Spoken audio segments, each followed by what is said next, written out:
कि धन्ना भगत बहुत भोले थे बेचारे। इनके गांव में एक पंडित आया हुआ था।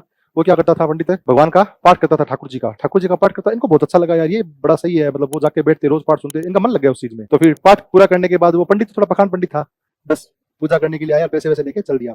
तो जैसे पंडित जा रहा था ना, इन्होंने इस पंडित के पांव पकड़ लिए, पंडित या तो मेरे को लेके जा, मेरे तो मन लग गया, या फिर मेरे को ठाकुर जी देखे जा। तो पंडित ने पीछे छुड़ाने के लिए क्या करता है, भांग रगड़ने का उसके पास क्या था, घोटा था, और कुछ दिखा रहे तो घोटा दे दिया कि ये ले ठाकुर जी है। तो ठाकुर जी ठीक बात है, करना क्या है, क्या करना है, पूजा वूजा कैसे करनी है, पूजा कुछ नहीं करनी, एक ही काम का था, नाके नलाइयो खिलाई के खाइयो, मतलब पहले नहाना, नहाने के बाद इनको नहलाना, और फिर खिला के, इनको खिला के उसके बाद तेरे को खाना है। और धनक भगत बेचारा बहुत बोला था, उसने कहा ऐसे ही होता होगा, ठाकुर जी खाएंगे, यही ठाकुर जी है, घर में ले जाके उनको स्थापना कर देते हैं। और पहला दिन नहा लिया, फिर नलाया उनको, फिर भोग लगाए। रोटी एक ही मिलती थी धनक भगत को, गरीब थे बेचारे, एक रोटी मिलती, उनमें कहते लो प्रभु खाओ।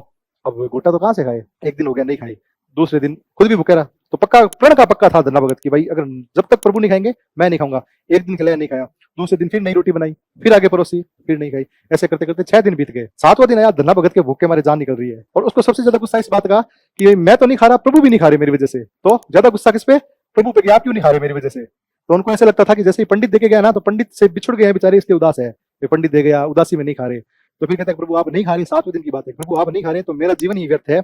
एक चक्कू लेके फिर वहां पे अपने आप को मारने का प्रयास करते हैं। इतने में ही उसे गोटा था ना, उस गोटे से तेज रोशनी निकलती है, और एक हाथ आके धन्ना भगत का हाथ रोक लेता है। धन्ना भगत का हाथ रोक लिया तो धन्ना भगत ने कहा हाँ इतने दिन तो नहीं आए, अब आगे, अब जब मैं आपके पास आ रहा था तब। कह रहे नहीं बेटा, मैं तुम्हें ऐसे ही देख रहा था, तेरे को तेरी परीक्षा ले रहा था। कहता फिर खाओ रोटी। तो जैसे प्रभु रोटी खाने स्टार्ट करते तो कहते पूरी मत खाना, आधी मेरी है। यार ये क्या बात है, अब तुमने दी तो पूरी खाऊंगा मैं। कि नहीं नहीं, आधी खानी है आपको। कि नहीं नहीं, मैं तो पूरी खाऊंगा, तेरे पास दूसरी रोटी होगी। कि प्रभु एक मेरी माँ है, पिताजी स्वर्गवास हो गए, माता जी गरीब है, हमारे पास छोटा सा खेत है, उसमें भी क्या है, हमारे दान नहीं होता।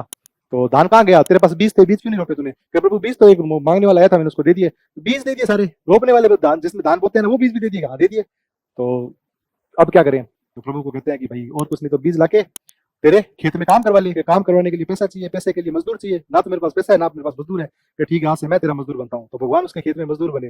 भगवान क्या करते, बिना बीज के उसके खेत में धान हुआ, और धीरे धीरे धीरे करके धन्ना भगत अमीर हो गया। तो एक कहावत चली थी कि धन्ना भगत का हरीसो हेत, बिना बेच के निपजा खेत। बिना बीज के ही बहुत सारा खेत उनने निपज दिया। और प्रभु को और उनके वो कौन हुए मजदूर, हाली किसको रखा था, भगवान को रखा था। ये होती है एक सच्चे भगत की श्रद्धा। ठीक है। उसके बाद में जो पंडित था ना, उस पंडित को पता लगा कि धन्ना भगत बहुत अमीर हो गया। तो पंडित वापस आया देखने के लिए, यार ये रोड़ा क्या है, मैं तो इसको एक घोटा देके गया था, ये इतना अमीर कैसे हो सकता है। धन्ना भगत बताते हैं कि अरे भगवान है, तेरे को नहीं पता, काम भी करते हैं, रोटी भी खाते हैं, सब कुछ करते हैं। तो तू कल एक काम कर, भगवान को मेरे साथ लेके आ। तो वो बड़ा भगत गया भगवान के पास, भगवान जी पंडित जी ने बुलाया, आपको चलना पड़ेगा। तो उन्होंने तो दिया था आपको, बट भगवान कहते हैं वो पाखंडी आदमी है, वो सिर्फ दिखावा करता है, मन की पूजा नहीं करता। मन तेरा साफ है, अगर तू उसके पास लेके जाएगा तो हमेशा के लिए चला जाऊंगा। उससे धन्ना भगत को पता चलता है कि भाई जिंदगी में पाखंड नहीं करना चाहिए, काम करो तो मन से करो।